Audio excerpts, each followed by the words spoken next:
يا حامل القرآن قد خصك الرحمن بالفضل والتيجان والروح والريحان يا حامل القرآن. الحمد لله وكفى والصلاة والسلام على عباده المصطفى خصوصا على أفضل خاتم النبيين محمد الكامل وعلى آله وصحبه أجمعين. أما بعد فأعوذ بالله من الشيطان الرجيم. بسم الله الرحمن الرحيم. الحمد لله رب العالمين الرحمن الرحيم مالك يوم الدين إياك نعبد وإياك نستعين اهدنا الصراط المستقيم صراط الذين أنعمت عليهم غير المغضوب عليهم ولا الضالين آمين. صدق الله العظيم. رب اشرح لي صدري ويسر لي أمري واحلل عقدة من لساني يفقهوا قولي. اللهم أرنا الحق حقا وارزقنا اتباعه وأرنا الباطل باطلا وارزقنا اجتنابه. آمین یا رب العالمین. عزیزان محترم، فاتحہ کے اس سبق کے ذیل میں ہماری 3 نشستیں پہلے ہو چکی ہیں. ایک تمہیدی گفتگو پر مشتمل تھی، اس کے بعد ہم نے پہلی 3 آیات کا مطالعہ کیا.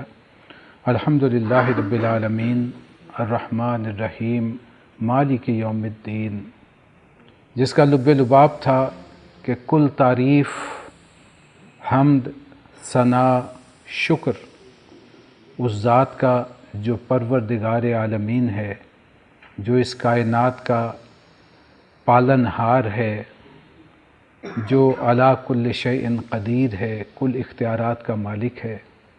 اور اس اعتبار سے کہ محسن حقیقی، منعم حقیقی بھی صرف اللہ تبارک و تعالیٰ کی ذات ہے. اور اس نتیجے پر ہم پہنچے تھے کہ اگر اس کائنات کے حقائق پر غور و فکر کیا جائے تو ایک سلیم الفطرت انسان، ایک عقل و شعور جس کی صحیح سمت میں کام کرتی ہو، ایسا انسان وہ اس نتیجے پر پہنچتا ہے کہ وہ اللہ تبارک و تعالیٰ ہی حقیقی طور پر اس کا محسن اور منعم ہے. اور یہ شے اسے پہنچاتی ہے حکمت تک، پختگی تک، دانائی تک، جس کا نتیجہ اس معرفت کے حصول کے بعد اللہ تبارک و تعالیٰ کے شکر کا پیدا ہونا.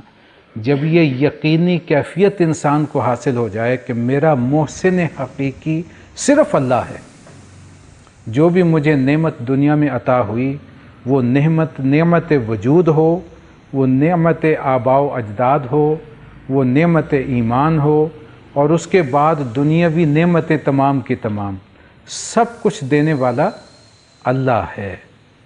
تو جذبہ شکر اس کے اندر پیدا ہونا چاہیے. اور یہی وہ شے ہے جو اس کلمے کو زبان پر لاتی ہے کہ الحمدللہ، اے اللہ تیرا شکر، تیری ثنا، تو ہی ہے پالن ہار اس کائنات کا بھی. اور ظاہر ہے کہ میں بھی اس کائنات کا وجود کا ایک حصہ ہوں، تو میرا بھی اسی کا شکر ادا کرنے کا حق ہے. اور اس کے ساتھ اس بات کا اقرار کہ الرحمن الرحیم وہی ہستی ہے جو سب سے زیادہ مہربان اور رحم کرنے والی ہے. اور اس بات کا بھی اقرار اور یقین کہ جزا و سزا کے دن کا مالک بھی وہی ہے، جس نے نعمتیں عطا فرمائیں، جس نے جو وہ اتنے انعامات دنیا کی زندگی میں کیے. سب سے بڑھ کر یہ کہ اشرف المخلوقات میں سے انسان بنا کر کے بھیجا.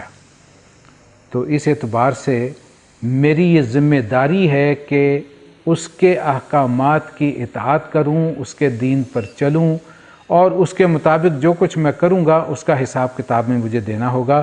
اس بات کا قول و قرار ہے، اس بات کو تسلیم کرنا ہے کہ مالک یوم الدین بھی وہی ہے، یعنی جزا و سزا کے دن کا مالک.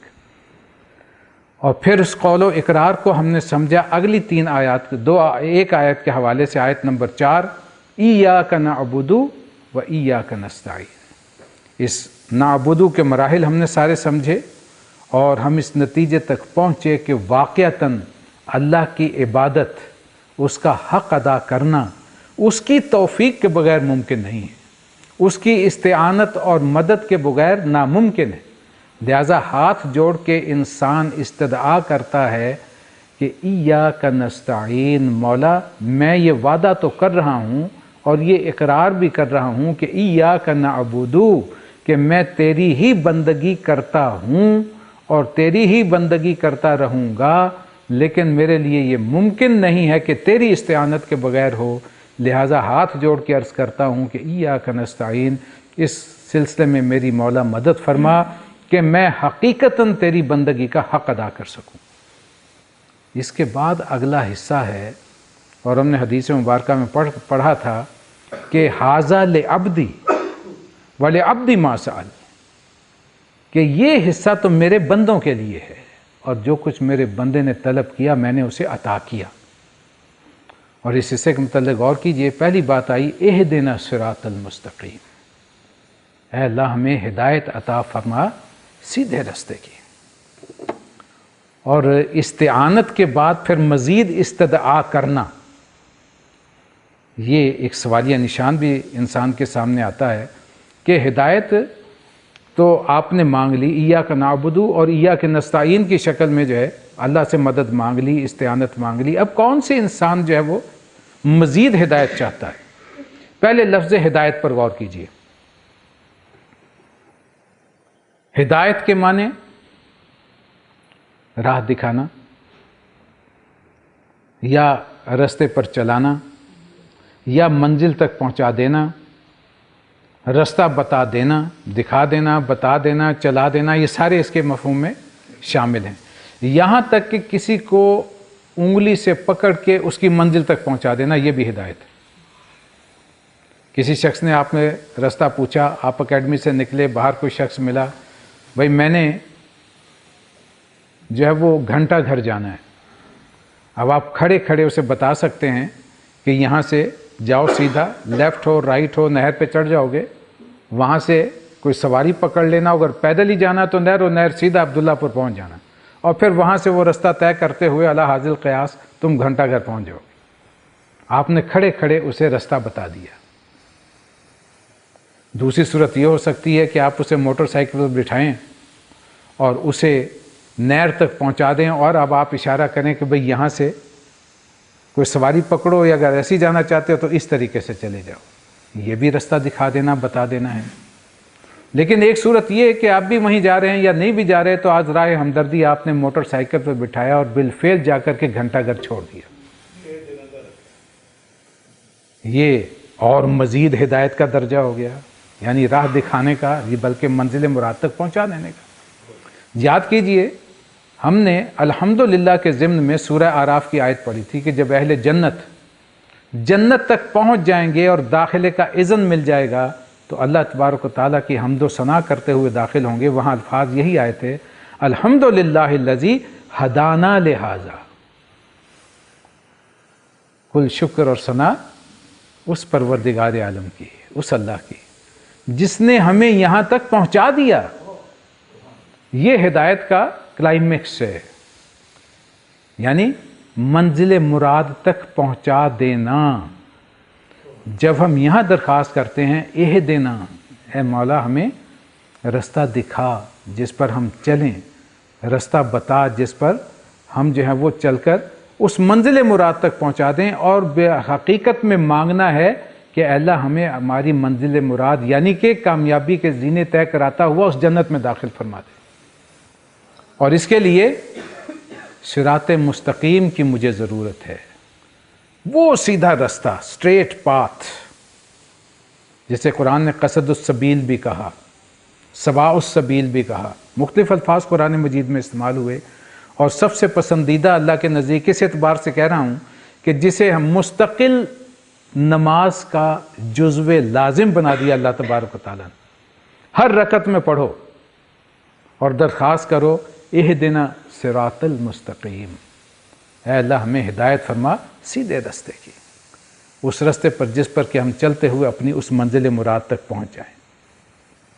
اور دیکھیے یہی ایمان بالرسالت کی عقلی دلیل ہے، بنیاد ہے۔ اس لیے کہ ہدایت کس کے تھرو آئی؟ رسولوں کے تھرو، بذریعہ انبیاء اور رسولوں کے۔ اگر انبیاء اور رسول نہ آتے اللہ تبارک و تعالیٰ کی طرف سے ہم تک یہ ہدایت کیسے پہنچتی؟ اس لیے کہ براہ راست وحی کا سلسلہ تمام انسانوں تک نہیں ہے۔ اگر انسانوں کو کوئی اللہ تبارک و تعالیٰ عقل اور صحت فکر کی روشنی میں رہنمائی کرتا بھی ہے تو وہ کسی نہ کسی منزل تک پہنچتے ضرور ہیں، لیکن ہدایت کا وہ رخ جو کہ صراط مستقیم پر چلا دے، وہ انبیاء اور رسول علیہ السلام اور اب فائنلی محمد رسول اللہ صلی اللہ علیہ وسلم، اس کے بغیر ناممکن تھا کہ انسانوں تک پہنچتا۔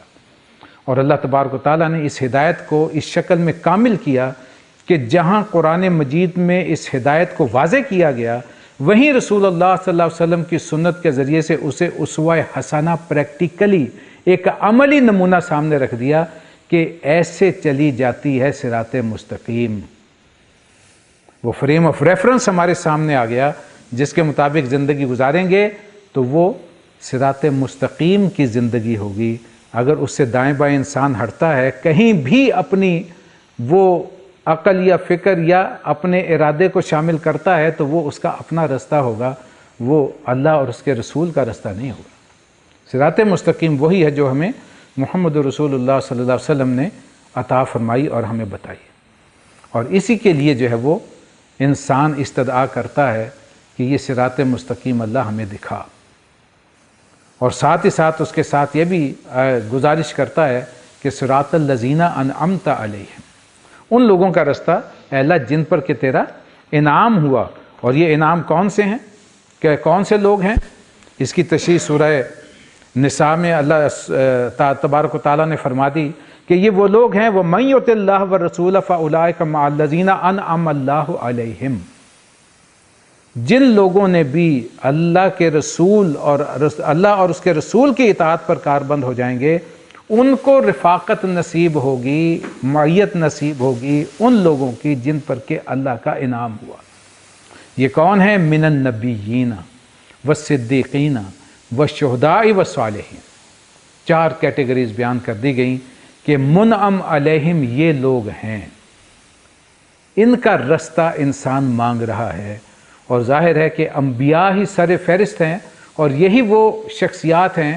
یہ ایک سلسلہ تو ذہب جو چلا آدم علیہ السلام سے اور اختتام پذیر ہوا محمد رسول اللہ صلی اللہ علیہ وسلم پر، اور آپ نے اسوہ حسنہ یعنی کامل انسان اس روئے زمین پر محمد رسول اللہ صلی اللہ علیہ وسلم جن پر تکمیل دین ہوئی، ذہن میں رکھیے، اور کسی پر تکمیل دین نہیں ہوئی۔ اس لیے جب وہ الفاظ آئے قرآن مجید میں الیوم اکملت لکم دینکم واتممت علیکم نعمتی ورضیت لکم الاسلام دینا، تو یہود نے یہ بڑے حسرت انگیز انداز میں یہ کہا تھا کہ اگر یہ آیت تورات میں نازل ہوئی ہوتی تو ہم اس کے نزول کے دن کو یوم عید بنا لیتے۔ انہیں معلوم تھا کہ اس آیت کا مطلب کیا ہے، تکمیل دین ہونا۔ اس لیے رسول کامل، انسان کامل محمد رسول اللہ صلی اللہ علیہ وسلم، یہ تکمیل ہونا جو ہے اور کسی کے لیے نہیں ہے، یہ صرف آپ صلی اللہ علیہ وسلم کے لیے ہے۔ اس لیے کامل اسوہ کس کا ہوگا؟ محمد رسول اللہ صلی اللہ علیہ وسلم کا، اس لیے کہ قرآن کا عملی نمونہ آپ کی ذات میں موجود ہے، ان کا رستہ مانگا جا رہا ہے۔ اور یہ صراط مستقیم ذرا غور کیجئے کتنے نقطہ ہائے لا ینحل ہیں انسان کے، جو تہذیب و تمدن اور جو علم انسانی اپنے عروج پر جا رہا ہے، بالخصوص آج کا دور اگر آپ تصور کریں جو سائنٹیفک بھی ایک بہت عروج پر ہے، اپنے اوج ثریا پر بھی ہے، اس زمانے میں بالخصوص چند ایک مسائل ایسے ہیں جو حقیقتاً انسان کو مجبور کرتے ہیں کہ اسے ڈیوائن گائیڈنس اس کے متعلق ملے، اللہ تبارک و تعالیٰ کی طرف سے ہدایت ملے، اس لیے کہ انسانوں کے بس کی بات ہی نہیں ہے۔ آج تک بھی انسان قرآن سے ہٹ کر ان مسائل کا حل جو واقعتاً عدل و قسط پر مبنی ہو تلاش نہیں کر سکا۔ بدقسمتی ہے انسان کی کہ قرآن مجید میں وہ حل موجود ہے، رسول اللہ صلی اللہ علیہ وسلم کی سنت مطہرہ میں موجود ہے، لیکن اس سے بڑی بدقسمتی کیا ہوگی کہ خود ایمان رکھ کا دعویٰ کرنے والے بھی اپنے آپ کو اس سے محروم کیے ہوئے۔ اور ان نقطہ ہائے لا ینحل میں سر فہرست ہے کہ اس روئے زمین پر رہتے ہوئے ایک مرد اور ایک عورت کے درمیان حقوق و فرائض کا بیلنس کیا ہونا چاہیے، کیا توازن ہونا چاہیے۔ ایک طرف آج بھی آپ دیکھتے ہیں، اس زمانے میں بھی جو دور جاہلیت تھا، نبی اکرم صلی اللہ علیہ وسلم کی بعثت سے پہلے جو صورتحال تھی، عورتوں کی جو اس معاشرے میں اور پوری دنیا میں صورتحال تھی، وہ ایک بازار کی بکاؤ جنس کے طور پر جو وہ پہچانی جاتی تھی۔ کنیزیں جو ہیں بنا کر کے بیچ دی جاتی تھیں، ان کے کوئی حقوق نہیں تھے، کوئی پوچھتا نہیں تھا، اور گھروں میں بھی جو ہے بیٹیوں کو زندہ جو ہے وہ دفن کر دیا جاتا تھا پیدا ہوتے ہی۔ بعض روایات میں آتا ہے کہ بعض گھرانے ایسے تھے، ان کے ہاں یہ رواج ہوتا تھا کہ جس وقت وضع حمل ہونا ہوتا تھا، وہ چارپائی جو تھی اس کے پاؤں کی طرف ایک گڑھا کھود کے پہلے سے رکھتے تھے۔ جیسے ہی بچے کی پیدائش ہوئی، اگر وہ بیٹا ہے تو وہ گود میں سنبھال لیا گیا، اور اگر بیٹی ہے تو وہ سیدھی کی سیدھی گڑھے میں پھینک کر کے اور اوپر سے مٹی ڈال دی جاتی تھی۔ کہ یہ وہ صورتحال تھی زمانہ کفر کی، جو اس وقت بھی آج سے بھی زیادہ بدترین صورتحال میں تھی، اور کمپیریزن کریں تو آج اس سے بھی زیادہ بعض اوقات جو ہے وہ عجیب و غریب اور بدترین لگتی ہے۔ ایک طرف آج بھی مختلف معاشروں میں انسانوں میں آپ نظر ماریں گے تو ایسے لوگ آج بھی اور خاندان موجود ہیں جہاں عورت کو پاؤں کی جوتی کہا جاتا ہے یا جوتی کی نوک کہا جاتا ہے کہ جب چاہو تبدیل کر لو، ان کے کوئی حقوق نہیں۔ ہمارے آپ جو یہ سراؤنڈنگ کے علاقے، ذرا شہروں سے باہر نکل کر دیکھیں کیا صورتحال، اور روزانہ اخبارات میں جو افسانے اور کہانیاں بدترین تشدد کی اور حقوق کے جو ہے وہ پامالی کی خواتین کے متعلق نظر آتی ہیں، وہ رونگٹے کھڑے کر دینے والی ہیں۔ ایسے بعض اوقات پڑھے لکھے خاندان جو اپنے آپ کو تہذیب و تمدن اور حقوق و فرائض کے اعتبار سے یوں سمجھتے ہیں کہ جیسے ہم سے زیادہ ان چیزوں کو پہچاننے والا کوئی نہیں، اور ان کے گھروں میں جا کر کے آپ حالات دیکھیں جب ان کا انکشاف ہوتا ہے تو حیرت ہوتی ہے کہ ایسے لوگوں کے ہاں بھی کسی جو ہے وہ خواتین کے حقوق کی کس طرح پامالی کی جاتی ہے۔ اور دوسری طرف ایسے بھی مثالیں ملیں گی کہ خواتین جو ہیں وہ کلوپیٹرا بن کے جو ہے قوموں کی زندگی سے جو ہے وہ کھیلتی رہی، انہیں بربادی کا ان کا سامان کرتی رہی۔ یہ افراط و تفریط یہ ایک تاریخ کا حصہ ہے، پہلے بھی رہی ہے، آج بھی موجود ہے، جبکہ انسان اس شے کا ہمیشہ طالب رہا ہے کہ نقطہ عدل کہاں ہے، ایسا نظام کون سا ہے جہاں خواتین کو ان کے اور مردوں کو ان کے حقوق مل جائیں، وہ اپنے اپنے فرائض کما حقہ ادا کریں، اور ایک کامل توازن جو ہے وہ پیدا ہو جائے۔ اس کے لیے اگر آپ مشاہدہ کرنا چاہیں، تاریخی حقیقت کو جاننا چاہیں، تو نبی اکرم صلی اللہ علیہ وسلم کے دور سے لے کر کے اور خلافت راشدہ کے دور پر اگر آپ نظر ماریں گے تو معلوم ہوگا کہ خواتین کے لیے بہترین اور مثالی زمانہ جو تھا وہ دور تھا۔ اس سے پہلے بھی حقوق و فرائض میں بیلنس نہیں رہا، اور بالخصوص خواتین کے حقوق کی پامالی ہوتی رہی، اور بعد کے آنے والے ادوار میں بھی جو ہے تدریجاً اس میں جو ہے معاملہ گڑبڑ ہوتا ہے۔ دیکھیے ان چیزوں میں بنیادی شے کیا ہے۔ پہلا نقطہ میں نے عرض کیا کہ مرد اور عورت کے درمیان حقوق و فرائض کا بیلنس کیا ہے۔ دوسرا ایک نقطہ یہ رہا کہ ایک فرد اور اجتماعیت کے درمیان حقوق و فرائض کا توازن کیا ہونا چاہیے۔ ایک طرف ایک فرد ہے، ایک طرف ریاست ہے، اور تیسرا نقطہ ہے کہ آجر اور اجیر کے درمیان جو ہے وہ توازن کیسے ہونا چاہیے۔ ایک طرف سرمایہ ہے، ایک طرف محنت ہے، ایک طرف سرمایہ دار ہے، دوسری طرف مزدور ہے، ان کے درمیان حقوق و فرائض، اس کو اس کی محنت کا پورا پھل ملے، سرمایہ دار کو اس کے سرمایہ کا پورا معاوضہ ملے، یہ توازن۔ اور ان سب چیزوں میں اگر آپ اصل جڑ کو پہنچنا چاہیں تو معلوم ہوگا کہ جو شخص قانون بناتا ہے وہ ہمیشہ، اگر انسان بناتا ہے وہ ہمیشہ اس بات کا خیال رکھتا ہے کہ جس شعبے سے اس کی ذات کا تعلق ہے اس میں اس کے مفادات کی حفاظت ہوتی رہے۔ اگر مرد اور عورت کے لیے قوانین بنیں گے اور مرد بنائیں گے تو وہ ہمیشہ اس بات کو پیش نظر رکھیں گے کہ مردوں کی بالادستی کیسے قائم رہ سکتی ہے۔ اور فرض کریں خواتین کو آپ اختیار دے دیں گے تو خواتین اپنی ہم جنس کے متعلق سوچیں گی کہ خواتین کو زیادہ سے زیادہ جو ہے وہ اپر ہینڈ دیا جائے تاکہ ان کے حقوق کی پامالی نہ ہو۔ یہ ایک فطرتاً ایک نیچرل سی بات ہے۔ اسی طرح فرد اور اجتماعیت کا معاملہ ہے، اور اسی طرح سرمایہ دار اور مزدور کا معاملہ ہے۔ اب سرمایہ دار کو اختیار دیں گے تو وہ ایسے قوانین بنائے گا کہ اس کے سرمایہ کی پروٹیکشن ہو، اس کا پروفٹ زیادہ سے زیادہ ہو، اس کا معاملہ جو ہے وہ پر ہینڈ رہے۔ مزدور کو وہ ایک سبسسٹنس الاؤنس دیتا رہے، اللہ خیر صلاح۔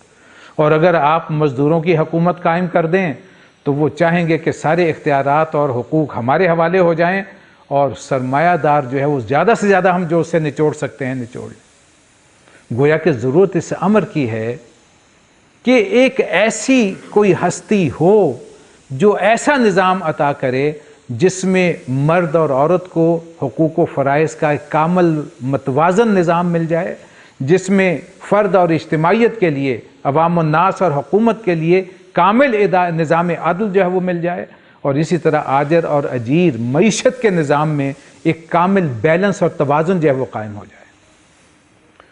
اور یہ حقیقت ہے کہ اس سلسلے میں سوائے اللہ تبارک و تعالیٰ کے اور کوئی بھی ہستی ایسی نہیں ہے جو کہ صحیح طور پر کامل اور متوازن قائم بر عدل و قسط نظام عطا کر سکے۔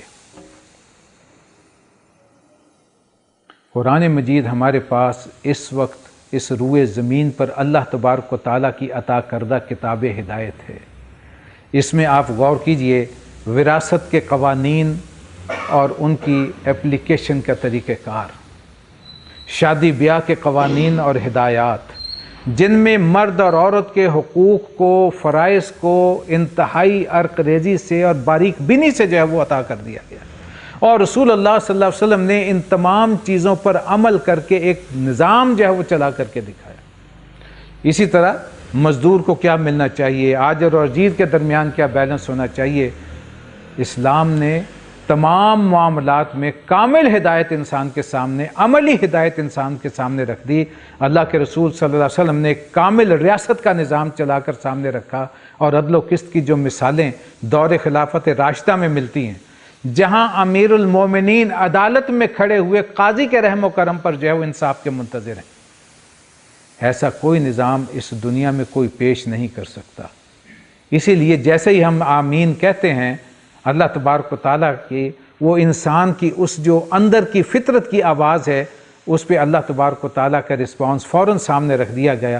الف لام میم ذالک الکتاب لا ریب فیہ ھدی للمتقین۔ میرے بندے ہدایت چاہیے، اگر واقعتاً تیری طلب صادق ہے اور تم صراط مستقیم چاہتے ہو تو یہ پورا قرآن تمہارے سامنے ہے۔ یہ اللہ کا کلام ہے جس میں کوئی ریب نہیں، کوئی شک نہیں، کوئی الجھن نہیں، اس میں کوئی ٹیڑھ نہیں، کوئی کجی نہیں، سیدھی سیدھی اسٹریٹ باتیں کی گئی ہیں، اور وہ پورا نظام تمہارے لیے دے دیا گیا۔ چنانچہ فرمایا انا ہدیناہ السبیل اما شاکرا و اما کفورا، تم نے مانگا تھا، ہم نے ہدایت تمہیں دے دی، اب دیکھتے ہیں کہ کون ہے ہدایت ملنے کے بعد بھی ناشکری کر کے واپس لوٹتا ہے۔ یہ سب سے بڑی نعمت انسان کے لیے کیا ہے؟ ہدایت ہے۔ اگر ہدایت نہ ہو تو کوئی بھی نعمت نہیں ہے، زحمت۔ اہدنا الصراط المستقیم صراط الذین انعمت علیہم، اور اختتام ہوا غیر المغضوب علیہم ولا الضالین، اے اللہ ان کا رستہ نہیں جن پر کہ تیرا غضب ہوا، یا جو گم راہ ہو گئے، جو رستے سے بھٹک گئے۔ یہ دو کیٹیگریز آئی ہیں۔ عام طور پر ہمارے مفسرین ان سے مراد لیتے ہیں مغضوب علیہم یہود، اور ضالین نصارہ۔ لیکن ذرا غور کیجئے، اللہ تبارک و تعالیٰ نے یہاں نام نہیں لیا، یہ ہماری اپنی وہ ہے جس پہ ہم پہنچے ہیں، اس لیے کہ ان میں وہ کیٹیگری موجود ہے۔